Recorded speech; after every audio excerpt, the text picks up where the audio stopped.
It's quite ironic you've been doing that with all the space stuff that's been going on. Okay, let's have a little look. Just check we're live. We always are. I know. I can't help it. We are. I've had the notification. Awesome. Okay, let's go. Yeah, hey everyone, it's Andy here and Dave from EverTrek HQ. Another Tuesday tune-in, and this week, I know, as always, we like to start off with a particular subject and then go into the regular Q&As. But if you have joined us, do give us a little thumbs up. Do comment just to sort of introduce yourself onto the live. Chris, Sinead, Dave, Miko. Always great to see you guys on here. EverTrek. You obviously put this in your diary because you're always on it. So yeah, it's great to see you all again. And today is all about base layers.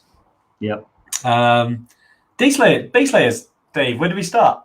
Well, yeah, I think layering, really, right? Layering, the different layers we use on a high altitude trip. Yeah, okay. Yeah, it's only because the base layer is probably the most important thing that you wear on the trip because it sits next to your skin. So it does the hardest work of keeping you warm or keeping you cool.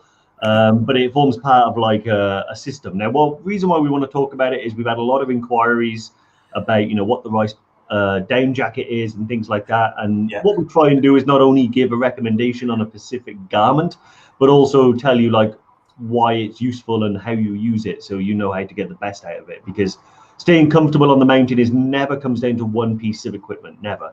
If your down jacket is the only thing you've got to keep you warm, it may not be sufficient. If you get too warm, you're going to sweat and it's going to have a counter effect. So layering, base layers, mid layers, outer layers. They're the main things we're going to talk about.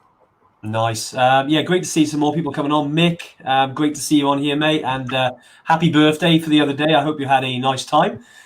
David Redding, Rob, always great to see lots of EverTrekkers on the live. Guys, I know lots of you are already on previous lives, but any questions, just fire them away. So me and Dave got some questions to answer. Our social Yeti Lauren is manning the live as well, or womaning the live.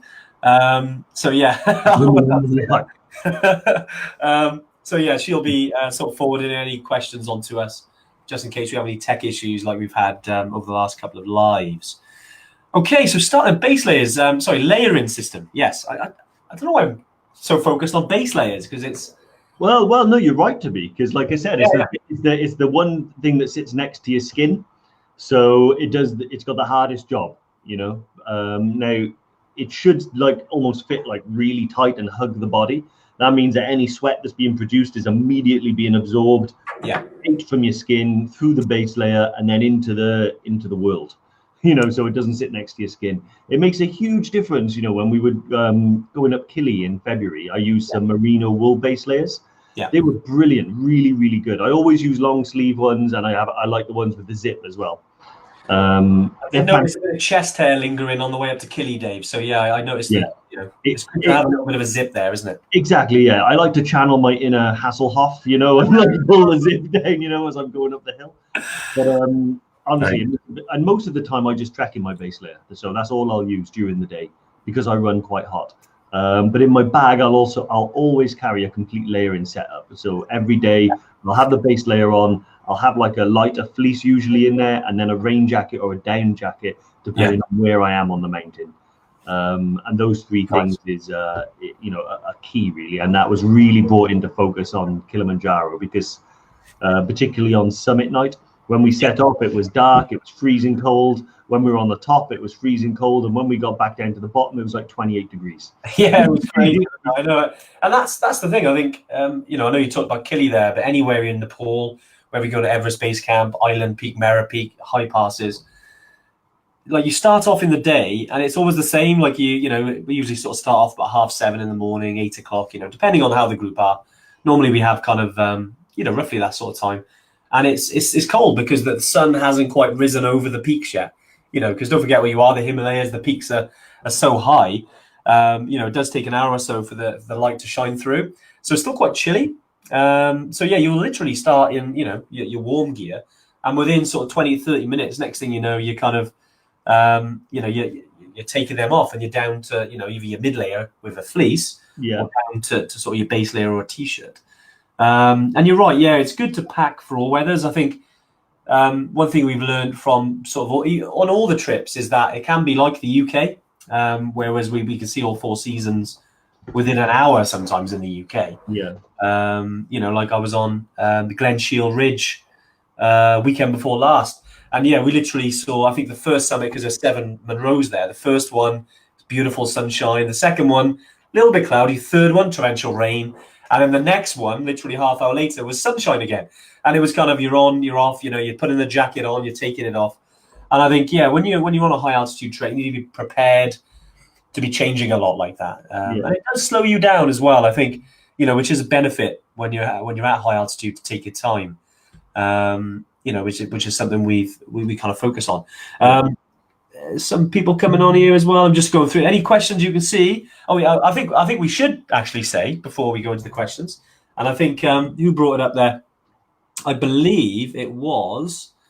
I can't see who typed about it, but Lauren Fee, who is the Bimble and Yeti. She started yesterday, and she's hiding in the office somewhere. She's actually in your room, isn't she, Dave? Yeah, I know Jerome has said hello to the Yetis, and I think Yetets. How would you say Yetets? Wow, yeah, that's really good. Would you say a Yetet for a female Yeti? I'm looking at some females for confirmation. Oh yeah, sorry. So I should say that in front of me I have the Yetets. I'm looking for confirmation, and I'm not. What was the question? Sorry. Sorry, the question is how would you like to be referred to? So a Yeti or a Yetet? I do quite like Yetet. Okay, we're getting a thumb up from Yetet from Lauren. Bimbler, what do you think? I think in the interest of equality, it should be Yeti. Oh wow, okay. So like actresses and actors actresses are actors now. Okay, so we've got 2 conflicting opinions here. I think the only way that the Yetets and the Yetis, you could be careful how you say that. Actually, I have got Betty the Yeti, so I think that's kind of 2 against 1, Lauren. I think it's great to have Fee as a member of the team. She brings a lot of different energy and passion to the business. So yeah, really excited. I'm definitely going to try and get her on one of the lives soon, although I haven't told her yet, David. But in the future, definitely. You have. She knows. She knows. I know. She's leaving the office with a bag. Never mind. So yeah, we're hiring for a new Bimbling, yeah. Very good. Right, some questions coming in then. Let's have a look. Someone mentioned is Ben Nevis really good for training for high altitude? I'm just going to look for that question again because Warren Anthony Day said, is Ben Nevis good preparation for EBC? I think so. Yeah, I think it's pretty good actually. There are a lot of things on Ben Nevis that are sort of similar to the EBC trail. Ben Nevis is like a big wedge of a mountain, so it's not very steep, so to speak, but it is stepped and rocky, so the terrain is actually quite similar. The one thing about Ben Nevis, I would say, I did Ben Nevis last July. It was an amazing thing, but it's very busy, especially if you go up what they call the tourist trail, which is like the standard trail. Is very, very busy. I actually went up the CMD route, and it was only myself and 4 of my friends that were on that route. So once you go up there, you go up about a third of the way, then you shoot off to the left up to the mountain hut and go along the ridge up past the north face. I would say if you go in, make sure you bring someone with you if you do the CMD route, someone that knows it and has done it before. Otherwise, there are loads of Munros up that neck of the woods that you can go hiking on. But yeah, I think just in terms of the terrain, great. Yeah, absolutely. I think Sinead has put a few there who obviously knows Scotland really well. In terms of I want to say some of these, but I know I'm going to get them wrong. So I'm just going to leave them there. So if you do want to sort of Google any of these peaks, Glencoe is fantastic, Dave. I know we did the Glencoe challenge last year. Yeah. There's a lot of peaks there which you can climb Munros.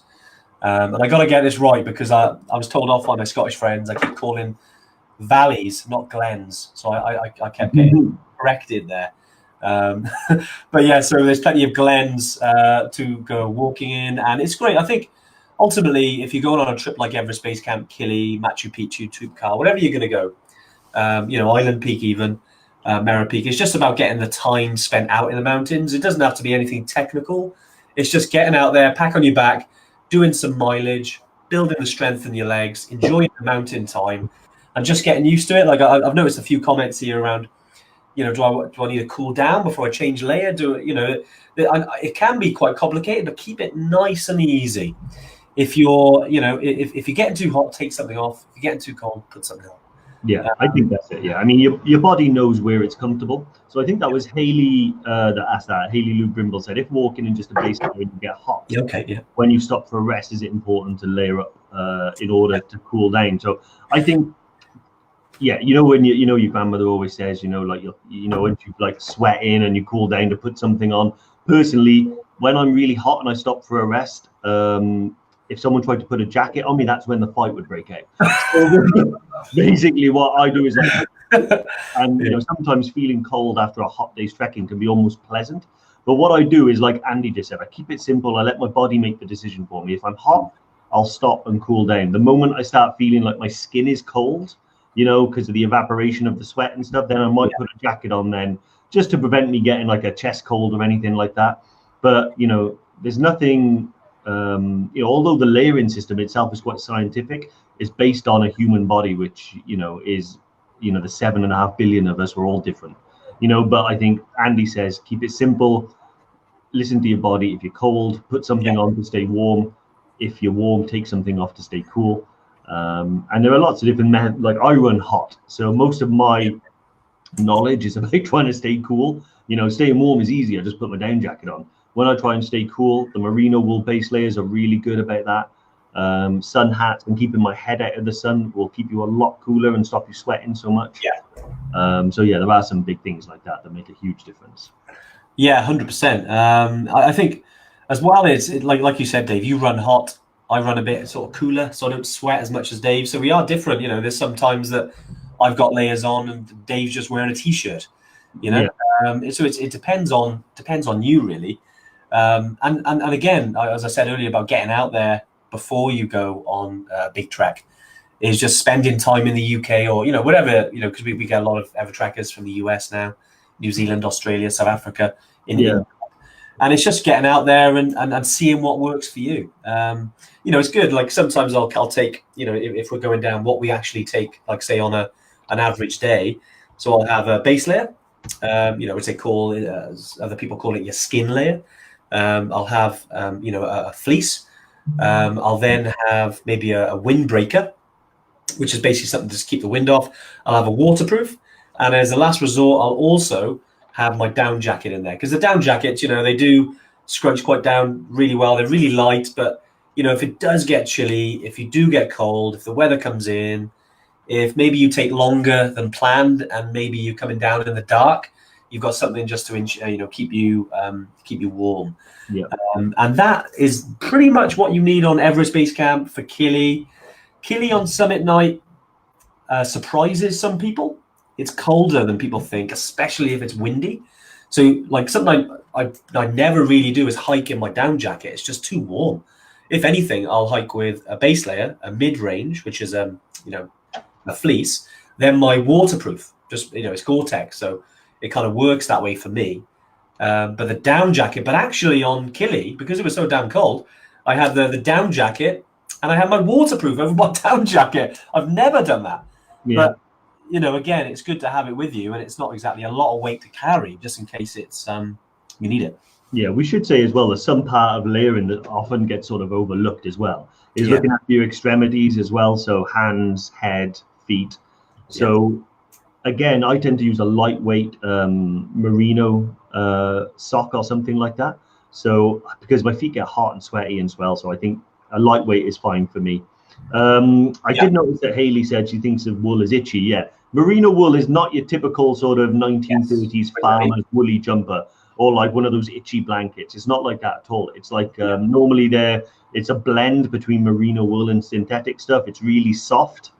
And I do actually have some synthetic ones, some rab ones as well that are really mega lightweight. They're almost like if you hold them up, you can see the sun go through them. Merino wool, I find though, just gets the best out of me because I sweat a lot. So what I'm mostly concerned with when I'm trekking is getting that sweat off my skin, because then that'll keep me relatively stable when I cool down. But also, gloves, they were key on Killy. So I actually had some Montaigne. They were like little down jackets, Prima Loft for your hands. I think it's called Prima Loft. Was that the gloves you used? That's the gloves I were, and they were yeah. brilliant. But having something to go up over your mouth and nose as well, because we all had like icicles on our mustache and beards and stuff, So well, the ladies didn't, but it was still damn cold. Yeah, we were quite lucky with these beards sometimes because can get quite chilly, which is why the EverTrek buff is so useful. Yeah. When and another thing, obviously you got all these layers, but one of the most important things, especially at high altitude, is maintaining your body, if you like, and a part of that is looking after your core. So whether that's a hat, whether that's a buff, and whether that's this bit here, unless you're Hasselhoff over here, who likes to have his chest hair out, then you actually I can't say anything because I know I do it as well. But yeah, it's looking after the core because you don't want to catch a cold. It's always we've caught colds at a high altitude. It's not nice. It's not pleasant. Yeah. So make sure you're maintaining your health by looking after the core is massively important. Like some people, I don't really wear them, but you've got gilets just to look after here because your arms and legs kind of look after themselves sometimes. But it's your torso and your core that can get really cold. So I know I do see some people wearing like a down gilet or maybe a windbreaker gilet just to sort of look after the core a bit. Patrick has asked a good question, actually. Any advice? Hey, Patrick, I haven't seen you on the lives before, so thanks for joining us. Any advice if getting too hot when it's sunny or how to keep cool? Dave? Patrick, I think I'm the same as you, and I think I saw Paula Reed say she can't wear a down jacket as well because she runs too warm, but she's bringing up a killie just in case. Right, Patrick, this is like my biggest problem when I go trekking is that I run seriously hot. I'm hot now. It is warm today. It is. So to be honest, you have to kind of start looking after yourself. So with layering is how I manage it. Yeah. So I'll always, when I trek, I'll have like probably a second base layer in my bag. So I'll start off with a really lightweight base layer. Trekking shorts are always a good answer. Basically, it's about stripping off as much as you can, but whilst also sheltering yourself in some key areas. So one of the things I always do, Andy laughs at me, is I wear the bucket sun hat. By wearing by wearing that so it's an OR outdoor research bucket hat is what it is. It makes a big difference. It keeps the sun off your head and keeps your head cool, and that goes a long way to making you feel a lot better.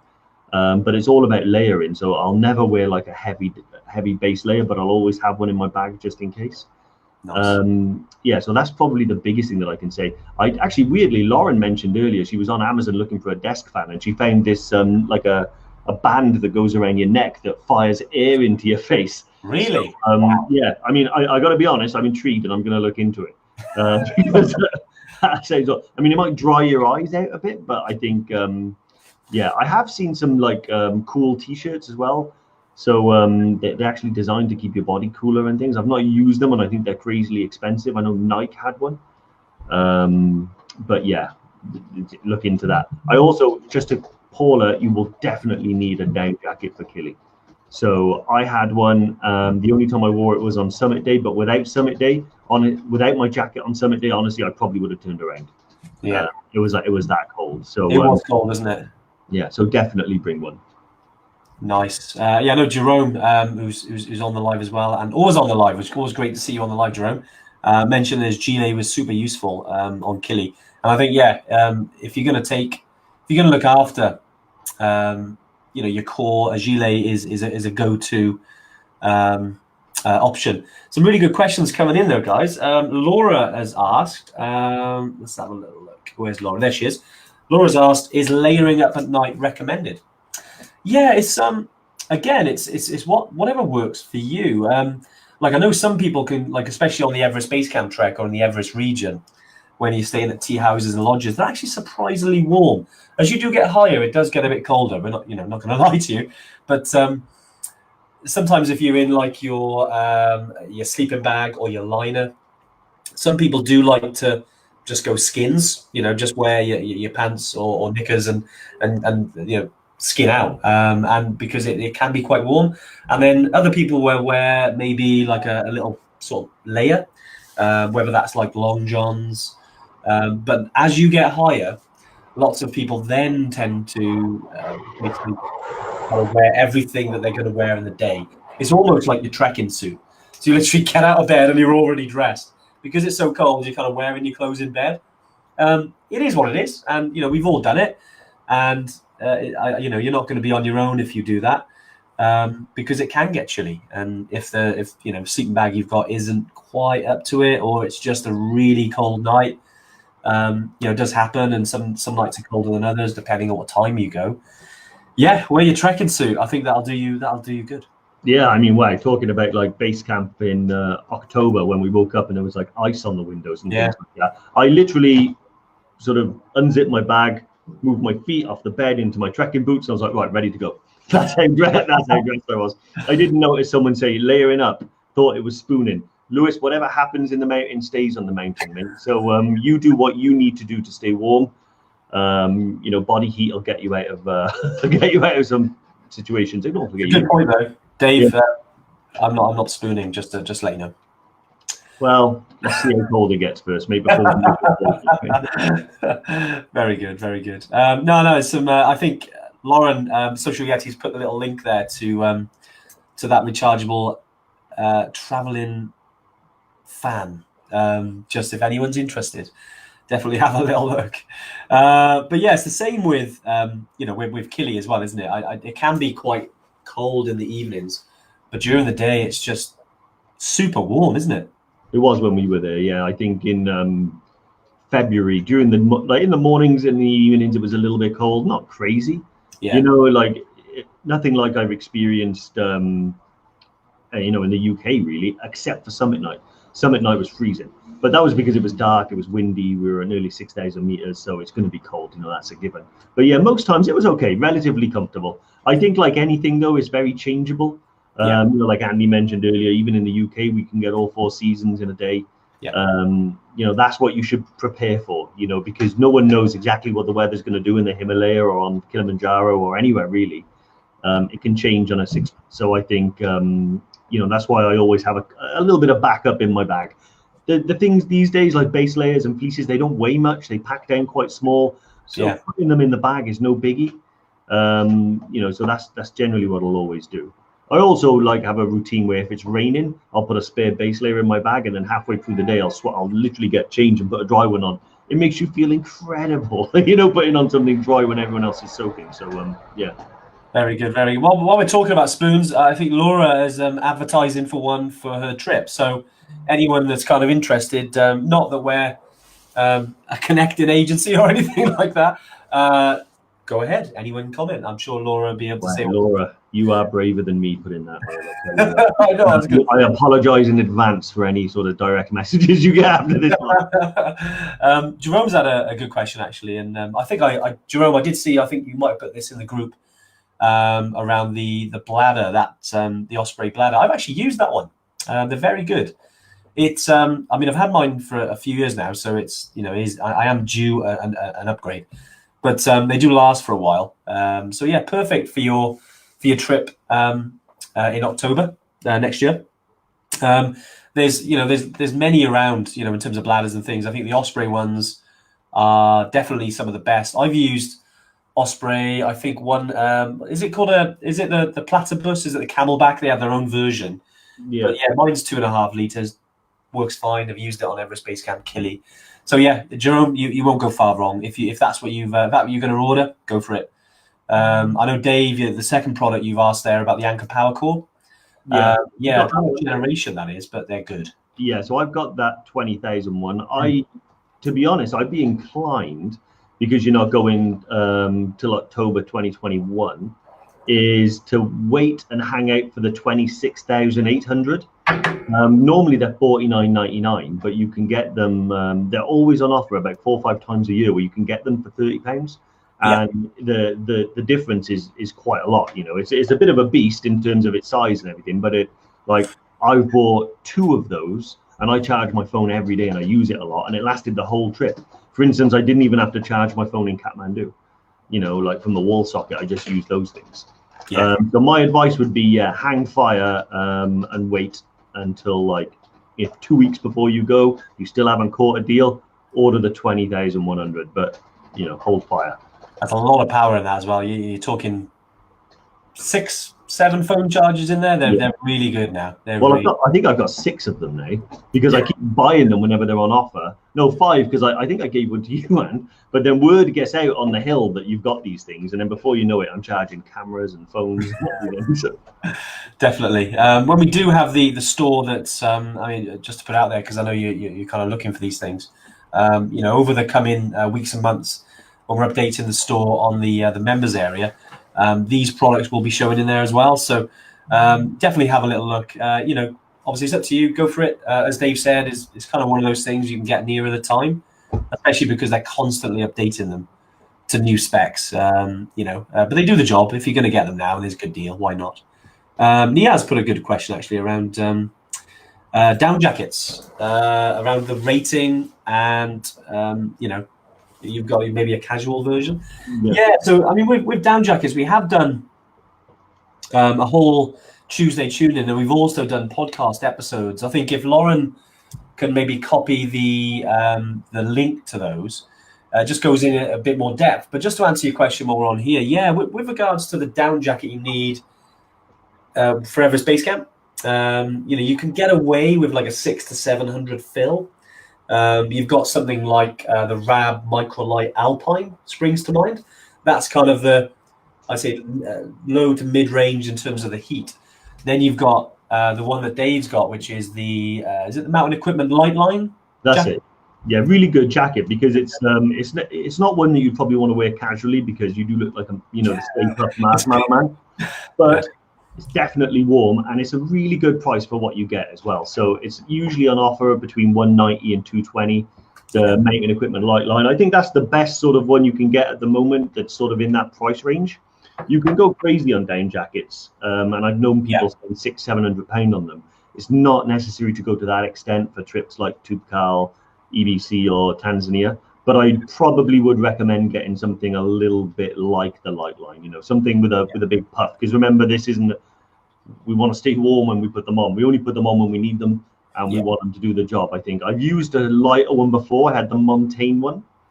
They're really nice. Yeah, they're really nice jackets, aren't they? Yeah, so that was okay, but probably on the cusp of what I would have liked. Any colder, and I probably wouldn't have got on with it. I think it just kept me warm enough.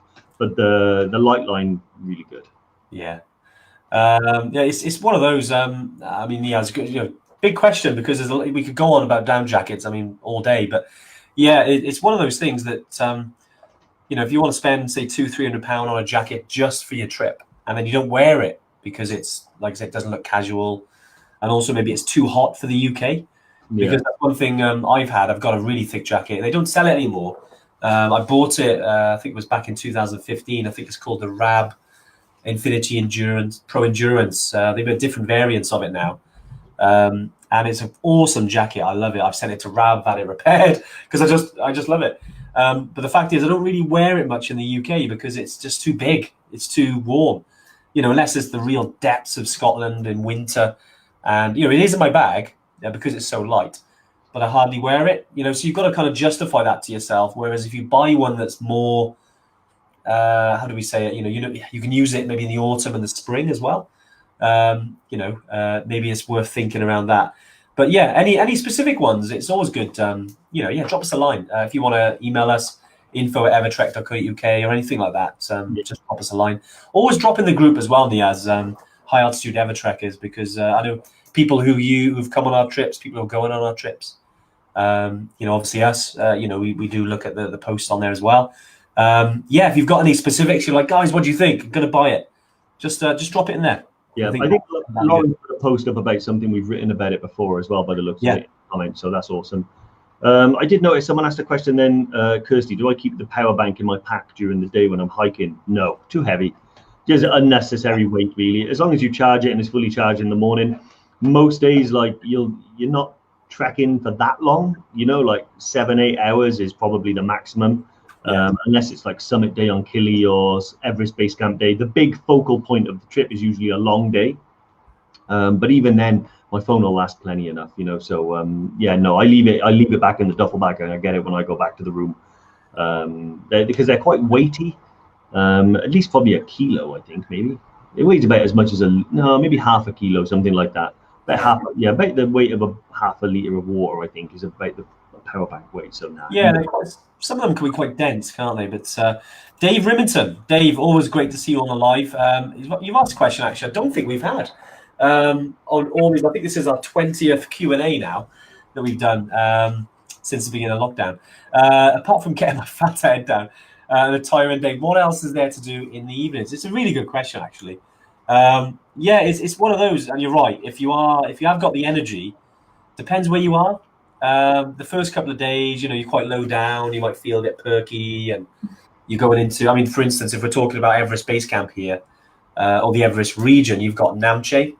Namche is the largest village in the area of the Everest region, and they've got heaps of bars and heaps of places like coffee shops, restaurants, cafes where you can hang out.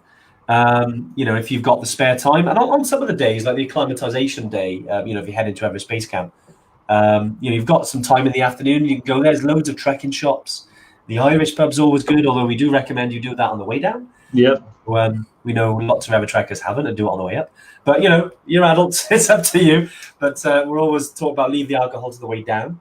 So you can go there, you can go to a cafe, eat some German bakeries, some pool halls. It's actually quite hard playing pool at high altitude, isn't it, Dave? Yeah, exactly. We had a game of snooker in Dingboche, and it felt like a bit of like a full combat sport, basically. Getting up and down to take the shot. But to one thing, I think cards. There's for some reason, if I have ever been on, there's a Sports Direct pack of cards flying around. But you could be the Nepalese game Dumball, so you can speak to the guides and stuff, and they'll teach you that. Uno. Uno was really popular on Kilimanjaro when I went there, with plenty of rows about Uno. To be honest, it's up to you. Like most times when I arrive at a new place, so I'll get back to the room, freshen up a little bit, have something to eat, then go for a walk. Just have a little look around the village. I'm a big believer in like an active rest at altitude. So when you get to a new point, even if you feel a bit rough and a bit tired, I think getting up and moving around, good point. Helps. So just going for a little exploration, see the shops. Like Andy said, most of the places you stop at have bakeries and stuff. If you're on Kilimanjaro and you're just going from camp to camp, have a walk around the camp, take some pictures. Most of the time is probably spent in like the mess tent, playing cards, exchanging war stories, showing pictures, that type of thing.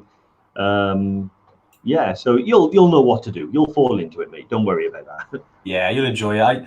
I've been on trips where it's just me. Before starting the business, I kind of went on my own. It's certainly nice when you've got the group there to kind of have the banter with, the energy and the card games and things. But I did. I've always been quite into my travel writing. So for me, I did a journal, I did a blog. So if you're into that, it's quite cool in the evenings just to spend an hour writing about your day, how you felt, what you saw, what you experienced, who you met, how you feeling at the time. Just to sort of document. I know lots of EverTrekkers keep journals of the day-to-day things so they can look back on it. Just something else that you can do. But I think most of the time, you're going to be knackered after some of the days. So fair dues if you do. Ramona has said Herman's Bakery in Nacho is really good. I've never been to Nacho. Oh, Namche, brilliant. So I was thinking, Dave, did you say that wrong? No, I was gonna tease her about it, but then she corrected herself, so I thought I'll let her off on that one. Awesome. I did notice just on layering again, Tamarin has asked with regards to fleeces, is a 285 GSM fleece too big? Oh yeah, I saw that. Yeah. I normally go for like 100 weight, something like that. Because I like a lightweight one. So normally there's like 100, 200, 300. So 285, 300. I think it might be a bit overkill, but it depends on if you like to stay warm or not. Like I know some people that will wear a down jacket and a 300 weight fleece, and they'll be like, "Oh, this is lovely," and I'll be looking at them like you're crazy.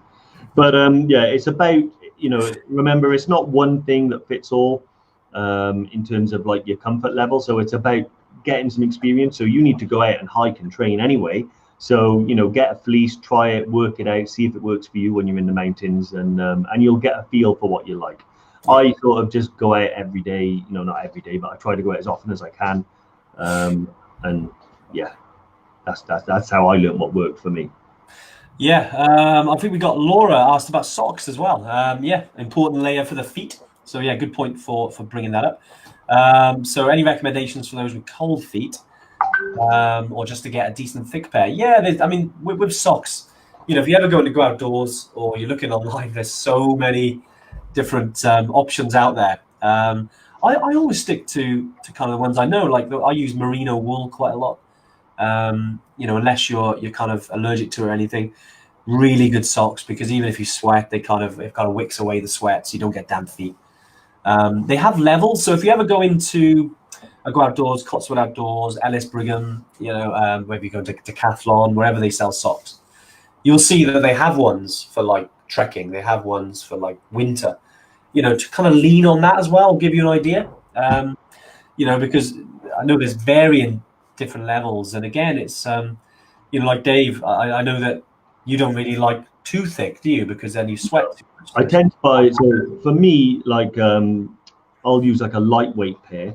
I like smart wool, a really good wool, yeah. Quite expensive. Anything merino wool is quite expensive, by the way, but I've learned over time that it's worth the money if you want to invest it, in something like that. So I always use icebreaker or smart wool boxer shorts, smart wool or Bridgedale merino wool socks, and icebreaker base layers.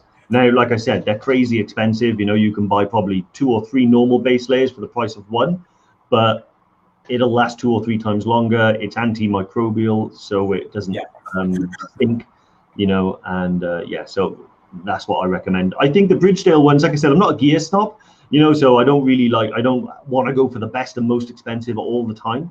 But, I've tried these base layers before, and if you're still soaking wet at the end of the day after you've been stood still for an hour, then you're going to get cold, your core's going to get cold.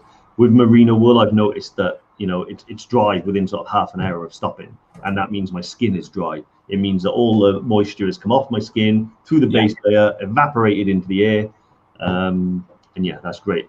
I did notice, just by the way, someone asked about a Gurkha kukri knife, and that just caught my attention. What was that? I bet that did. Where is that? That's probably towards the bottom, eh?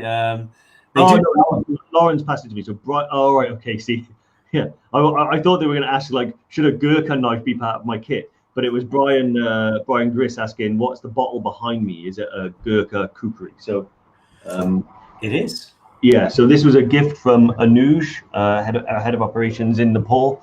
It's actually a bottle of kukri rum. It's upside down there. So yeah. You need to drink that. Yeah. So it's a Coronation kukri rum. You can try some of that in Nepal, right? It's such a nice thing to have. So it kind of sits there. And one day I'll drink it, I think. Maybe when I've summited Everest, I'll come back and neck that bottle. Yeah, definitely. It's worth, isn't it? Some other questions coming in here, guys. Actually, one.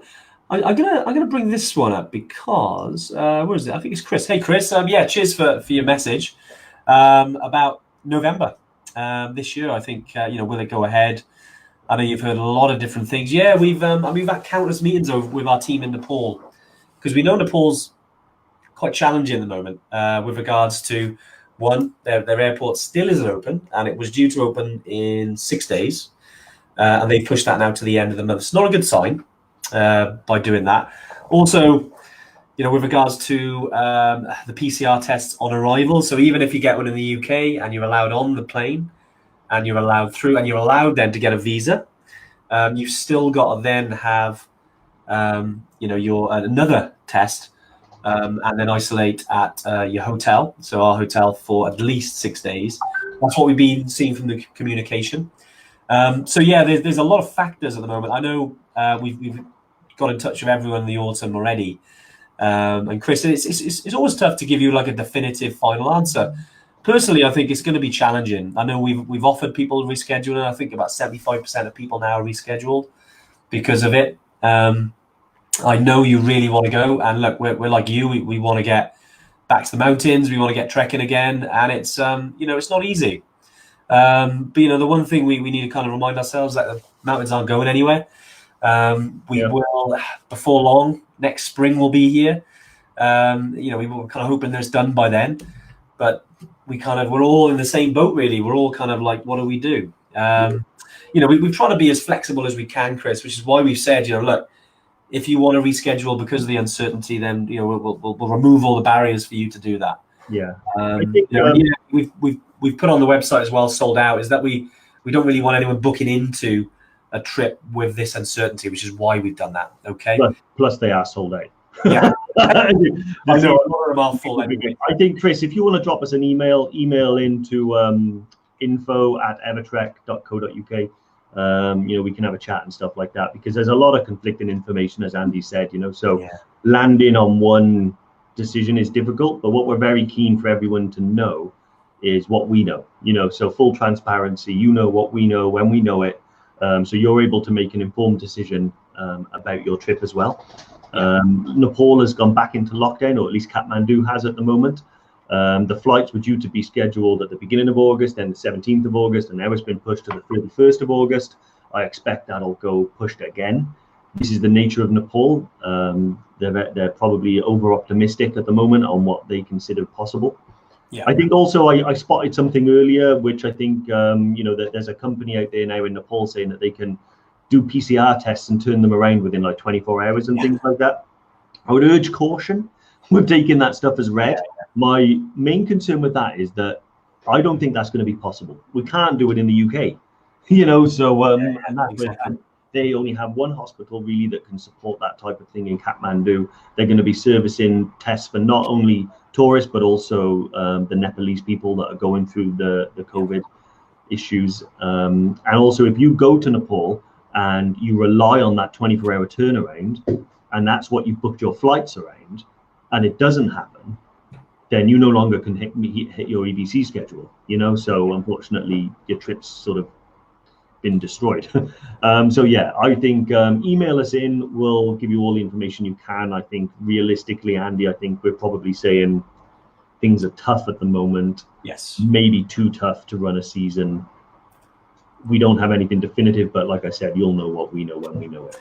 Yeah, and we'll definitely update you, Chris, and we always do. I know we've sent out some emails, and we want to be as open and honest as possible, and just let you know all the information that we know. We don't hide anything from you guys. You're our treasured community, so we want to make sure that we do the best for you. We'll definitely update you as soon as we can, 100%. Great to have you all on anyway, and there's some heaps more questions coming through.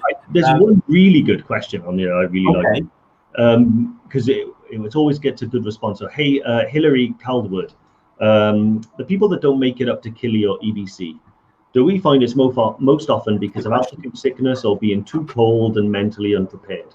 Yeah, it's a tricky one. Question. So we've answered this one before. I think we called it like the 5% that don't make it, because we have about a 95% success rate across all of our trips. It's probably a little bit higher than that, but let's call it 95. And so there's about 5% of people that go to base camp and they don't make it. First thing I want to say is that I think the industry standard is around 70%. Yeah. So it can be improved if you do things correctly. I think the reasons are broad. I think most of the time it's probably due to an overall fatigue.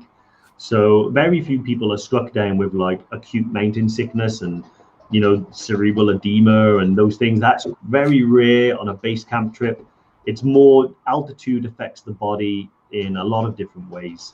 One of those ways is that it makes you don't sleep as well.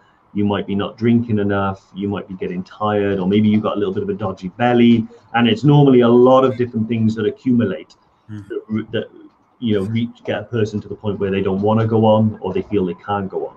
What I do say is that I think as long as you're open and honest with the guides about how you're feeling at the exact moment you start feeling it, almost all those reasons that people turn around, you can deal with. It's very rare few that get to a point where they just physically can't go on. But certainly, I think all of the above, what you've mentioned, if you go on completely unprepared mentally, you haven't got the mindset to be able to, you haven't got the mindset for a challenge. You're looking for an easy win. EBC and Kili are not easy wins. You have to dig deep and channel some grit to get through it. So that can happen. We had one person turn back from homesickness. Some people get out there and they realize it's not for them, and I fully support that. It doesn't mean they're less of a person. It doesn't mean they're less capable than anyone that does make it. It means that they found something out about themselves on the trip, and I'm all for that.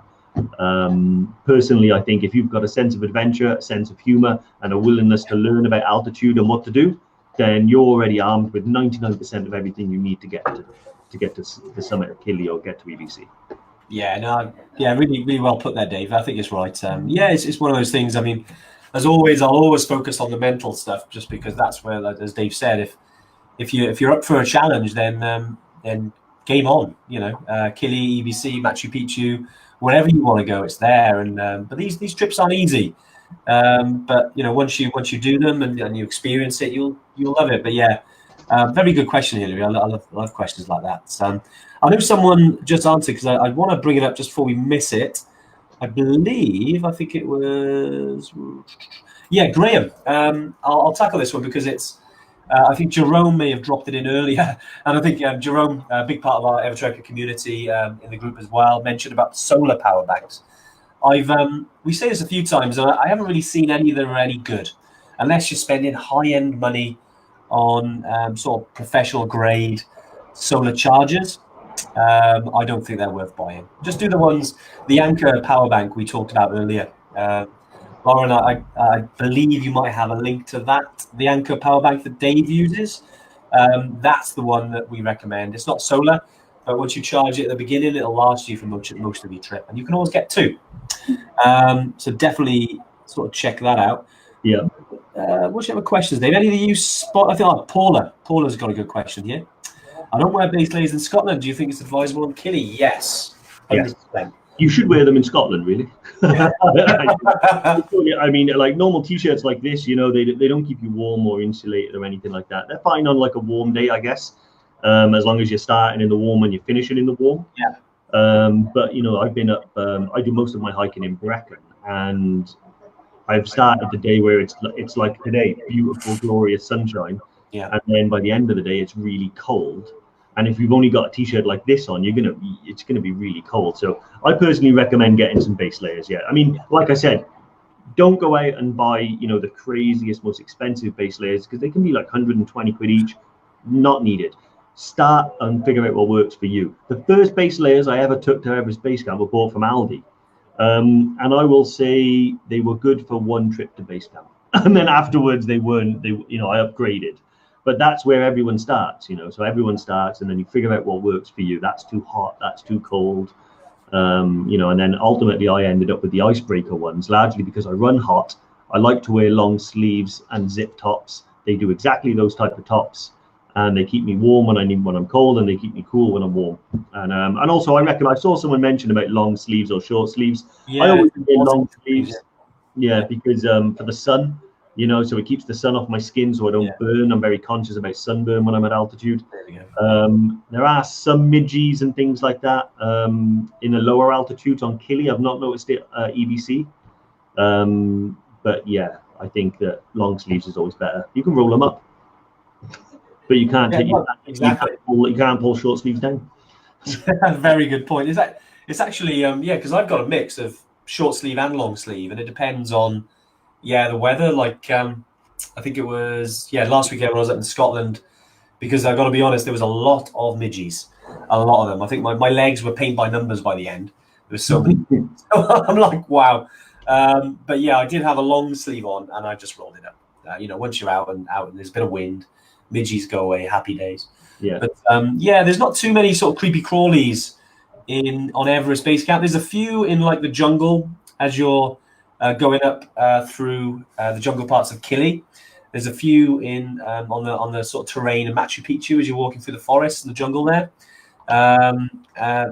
Especially on Kilimanjaro, you've got mozzies lower down, because when you're in Moshi, there is malaria around. So obviously, we do recommend anti-malarials when you're out in Tanzania. Yeah. And as well, if you can get anti mosquito repellent, They're really no, not anti-mosquito repellent, just mosquito repellent. Use that as well. Mosquito repellent. I was thinking that's not going to work. That's like black pudding, you know. So if you put black blood all over yourself, then they'll. Wow. But yeah, I did see Paula say you can do join the dots, and you can. And do you know that every single time you do that, it'll form the shape of a mosquito? True story. Yeah. Probably. You could join the dots later than midges. Yeah, well, certainly did that. It was hilarious. But yeah, there's some just going through some more questions. I think it was Dave actually. What was it about? What did I ask? Your kukri knife, that's for sure. Dave Remington. So Brian Grist has asked, what about trekking shirts? Okay. I've got one. I've got a Bear Grylls one actually, a Bear Grylls trekking shirt. So I like the look of it. Pretty good. Yeah, I'll wear it. Yeah, it's great. I do find that I will sweat more in it, so I normally stick to a base layer. But yeah, I do have one. Again, find out what works for you. They are good at keeping you quite cool actually, because they tend to be like a nice loose shirt type material, you know. So they can be really good. And you have a little chest pocket to put a pen, so you look very dignified during the trip, you know. Yeah, definitely. Someone asked as well about my old blog post. Yes, I think Lauren has put the link there. Because someone asked about, I think I might have mentioned, used to do some travel writing. Yeah, definitely. I think Lauren's put the link there. Check on my first experience to Everest Base Camp. I did about 10 or 11 sort of separate posts around my journey to Everest Base Camp.